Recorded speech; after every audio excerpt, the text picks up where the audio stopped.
Assalamualaikum warahmatullahi wabarakatuh. Para siswa SD Mugres sing tak tresnani.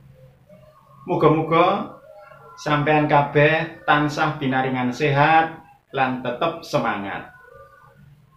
Ketemu maneh karo Pak Karto ing piwulang basa Jawa. Ayo digatekake video iki nganti paripurna. Ayo padha ndedonga kanthi wawasan Bismillahirrahmanirrahim. Pelajaran basa Jawa kelas 5, ulangan 7. Materine nambah kawruh bab lakon ing crita Ramayana.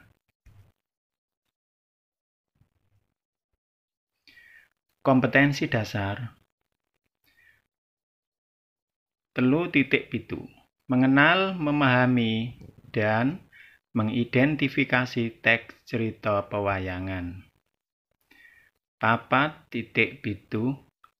Menceritakan kembali cerita wayang secara tulis dan lisan. Tujuan pembelajaran: siswa dapat menyebutkan contoh lakon wayang, membuat ringkasan cerita wayang,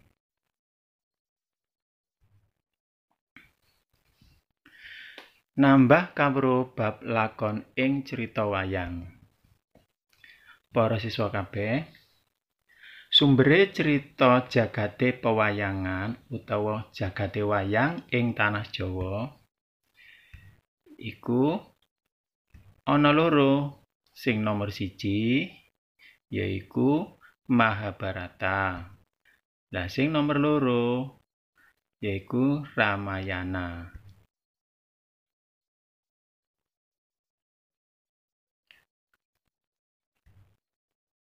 Ramayana iku sumbere cerita wayang sing nyeritakake lelakone Rama lan Sinta utawa Prabu Rama lan Dewi Sinta.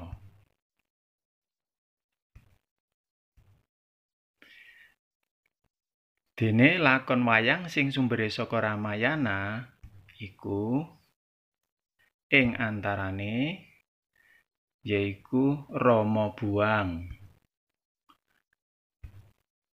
Sing nomor 2 Anoman Duta. Lah lakon sing nomor 3 Rama Tambak. Lakon maneh sing nomor 4 Anoman Obong. Nah, kaya apa ceritane siji-sijine? Ayo padha diterusake.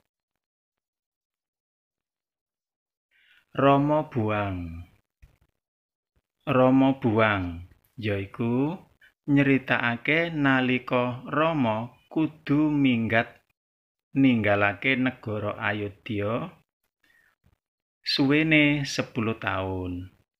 Iki amarga panjaluke dening ibu kuwalone sing jenenge Dewi Kekayi. Dewi Kekayi kepingin sing dadi ratu ing Ayodya iku anake. Padahal sejatine sing kudu dadi ratu yaiku Prabu Rama. Nah, lakon Ramayana sing nomor 2 yaiku Anoman Duta. Anoman Duta yaiku nyeritakake nalika Anoman diutus dening Prabu Rama goleki Dewi Sinta sing dicolong Dasamuka ing negara Ngalengka. Lah sing cerita Ramayana nomor 3 Rama Tambak. Rama Tambak yaiku nyeritakake nalika Anoman mimpin pasukan Balawanara utawa Kethek arep nglurug perang menyang negara Ngalengka. Nanging kedangdangan segara, mula Anoman nambak utawa nggawe tambak utawa mbendung segara supaya bisa kanggo liwat tumuju menyang negara Ngalengka. Lah cerita Ramayana sing nomor 4 yaiku Anoman Obong. Nyeritakake nalika Anoman wis kasil methuk Dewi Sinta, banjur ngrusak taman keputren ing Argasoka. Anoman dicekel lan arep diobong. Anoman bisa kobong. Anoman ora bisa kobong amarga isih titisane Bathara Bayu utawa dewane angin. Nanging malah kraton Ngalengka sing ludhes kobong dadi areng diobong dening Anoman. Nah, kaya mangkono mau cerita wayang sing sumbere saka Ramayana.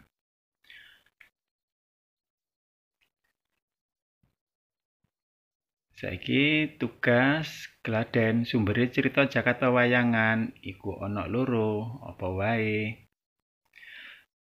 Nomor 2, apa wae lakon wayang sing sumbere saka Ramayana?